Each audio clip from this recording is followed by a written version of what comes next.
ada dua. Ini apa?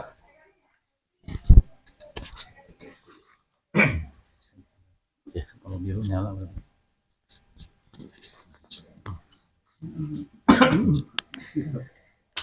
Biar ada suaranya.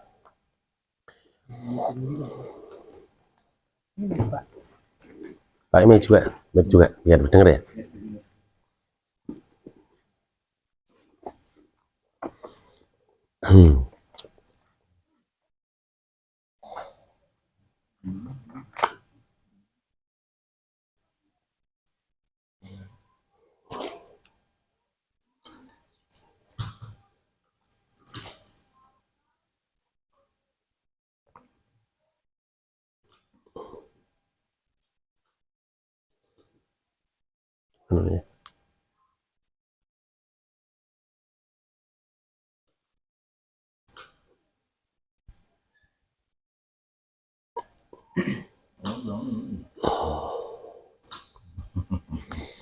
Baik, bismillahirrahmanirrahim. Assalamualaikum warahmatullahi wabarakatuh. Alhamdulillahirrahmanirrahim. Wa bihi nasta'inu ala umuri dunya waddin. Wassalatu wassalamu ala asrafil anbiya wal mursalin sayyidina habibina wa qurrati a'yunina Muhammad sallallahu alaihi wasallam wa ala alihi wa ashabihi wa man tabi'ahu hudah. Mari kita awali majelis kita, taklim kita, tadabbur kita di dalam waktu yang insya Allah berkah ini, di dalam majelis yang insya Allah berkah ini. Majelis yang walaupun mungkin tidak banyak orang menghadiri ya, walaupun mungkin sementara belum banyak orang yang hadir, walaupun mungkin kelihatannya tidak dikenal orang, tapi ini mudah-mudahan menjadi bagian dari catatan kita, ikhtiar kita mencari keridhaan Allah Subhanahu wa taala. Jadi bukan karena semata-mata kita harus menjadi orang yang dikenal dan terkenal ya. Jadi semuanya sama-sama kita belajar ilmunya Allah, betapa luasnya ilmunya Allah Subhanahu wa taala di muka bumi ini. Baik ilmu yang kauniyah ya, berupa alam semesta, ada sains, ada sosial dan lain sebagainya. Kemudian ada kauliyah berupa firman-firmannya seperti ayat-ayat Al-Qur'an ini. Baik para bapak-bapak semuanya, wabil khusus Sohibul Bait ya, Pak Masrur ya, yang sudah menyediakan waktu dan semuanya yang sangat luar biasa. Hari ini kita difasilitasi mulai dari tempat ya sampai semua sarana-sarana yang lain. Mudah-mudahan ini bagian dari Allah memberikan keberkahan kepada keluarga besar Pak Masrur ya. Dan nanti kita bisa bergantian, bisa di rumah saya, bisa di rumah Kang Anwar gitu ya, bisa di rumah Pak Mokhtar, dan nanti gantian itu berpekannya. Baik, kita awali bersama-sama membaca suratul Fatihah. Mudah-mudahan kajian pada sore hari ini, petang hari ini diberikan ilmu yang bermanfaat, ilmu yang Allah berkahi, dan ilmu yang insya Allah menjadi ilmu yang sederhana sekali. Mungkin satu ayat kita amalkan gitu ya.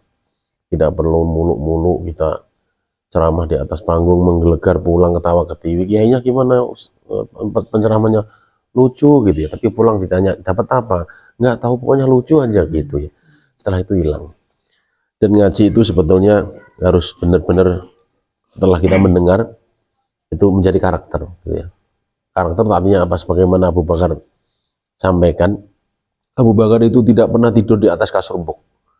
Jadi Abu Bakar itu ingin membuntuti Rasulullah, mencatat. Ketika Abu Bakar mendengarkan hadis dan Quran itu langsung dicatat, ditaruh di bawah tidurnya, kasurnya itu catatan kertas gitu.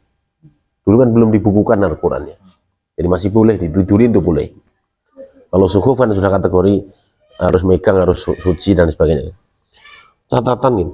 Setiap catatan itu ketika Abu Bakar mendengar hadis, mendengar Quran kok belum bisa mengamalkan, catatan itu dibuka lagi di tempat tidurnya. Jadi tidur sampai kurang lebih setebal kasur 40 cm itu bukan kapuk ya, tapi catatan hadis dan Quran. Jadi segitunya. Setiap beliau belum bisa mengamalkan itu nangis ya. Setiap Abu Bakar hari itu tidak bisa mengamalkan, nangis karena di dalam surah Al-Baqarah itu dijelaskan qalu sami'na wa asaina wa usribu fi qulubihimul ijla. Karakter orang-orang yang hatinya disiksa, orang yang hatinya diambil dan dikeringkan oleh Allah dan disiksa oleh Allah SWT dalam kitab ini, itu ketika ada qalu sami'na, ketika mereka mendengar ayat Allah, mendengar hadis Rasulullah, wa asaina, mereka membangkang. Itu paling parah-parahnya manusia yang membangkang.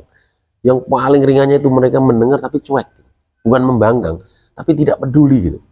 Itu yang paling dasar banget itu. Yang paling tinggi menolak itu membangkang tadi. Qalu sami'na wa asaina. Tapi yang di dalam surah Nur itu qalu sami'na wa ata'na. Kami mendengar, mereka taat gitu. Gitu ya. Dan makanya Abu Bakar ketika mendengar belum bisa mengamalkan ayat itu, beliau nangis gitu. Cuma lihat hari ini kita berpeci, serbannya panjang-panjang, mungkin sebagai ulama di muka bumi, mungkin ketua majelis ulama, mungkin ada nggak karakter itu di dalam sosoknya? Sulit hari ini mencari orang seperti itu. Dan ini harus ada di dalam kitab ini, karena pemimpin umat itu jangan membebani umat. Suruh motong kambing, minta kepalanya sama lehernya, sama duit 300.000 gitu. Itu membebani umat. Makanya kalau bisa pemimpin itu kaya, dermawan. Kaya itu artinya ya, berilmu, berharta, bersedekah ilmu, bersedekah harta gitu. Sekarang kan enggak. Terkadang dia itu jadi karir, setiap ilmu yang dia ungkapkan itu harus menjadi uang gitu. Jadi ini akhir zaman. Apakah itu salah enggak gitu? Maksudnya dalam artian ketika itu